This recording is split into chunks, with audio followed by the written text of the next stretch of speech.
ఒక భార్య, భర్త అనగానే బేసిక్‌గా ఆ భర్త ఏమనుకుంటాడంటే, ఇంక భార్యకి ఏమీ ఇండిపెండెన్స్ లేదు. ఏమీ ప్రైవసీ లేదు.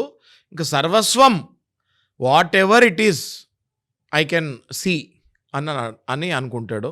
భార్య గూడా అలాగే. ఇంకా భర్త అనగానే ఇంక భర్తకి ఎటువంటి ప్రైవసీ లేదు. ఏమి ఇండిపెండెన్స్ లేదు. ఇంక మాకు పెళ్లయిపోయింది. కంప్లీట్‌గా భర్త ఏం చేస్తున్నాడో నాకు తెలియాలి అని అనుకుంటది భార్య. అది ప్రేమతో అనుకుంటే పర్వాలేదు. ఎప్పుడైతే వీళ్ళిద్దరూ ఒకరిపై ఒకరికి ప్రేమ విపరీతమైన ప్రేమ పొసెసివ్‌నెస్‌గా మారి అనుమానంతోటి ఎప్పుడైతే అనుకుంటారో అప్పుడు సమస్యలు స్టార్ట్ అవుతాయి. ఫర్ ఎగ్జాంపుల్ భార్య ఫోనుంది. భార్య ఫోను భర్త ఆల్మోస్ట్ ఒక డైలీ 4-5 అవర్స్ ఆయన జోబులోనే పెట్టుకుంటే, ఇంకా ఆ భార్యకి ప్రైవసీ ఏముంటదండి? ఆ భార్య బాయ్ ఫ్రెండ్స్‌తో చాట్ చేస్తున్నట్టు కాదు గదా! దానర్థం. భార్య మేబీ వేరే వాళ్ళ చిన్ననాటి అమ్మాయిల ఫ్రెండ్స్ తోటి కూడా మాట్లాడుతుండొచ్చు. వాళ్ళ కొలీగ్స్ తోటి ఏదైనా చాట్ చేస్తూ ఉండొచ్చు.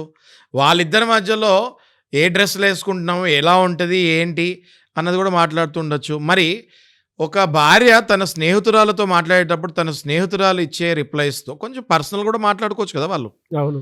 ఎలా ఉంటాయి, ఇక్కడ ఎలా ఉంటాయి బట్టలు, అక్కడ ఎలా ఉంటాయి బట్టలు అని పర్సనల్‌గా కూడా మాట్లాడుకోవచ్చు కదా! మరి భార్య స్నేహితురాలు భార్యకి పెట్టే మెసేజ్‌లన్నీ గూడా ఈ భర్త చదువుతాము ఎంతవరకు ఆ భార్య అంగీకరిస్తది? ఎంతవరకు ఆ భర్త చేసే పని కరెక్ట్?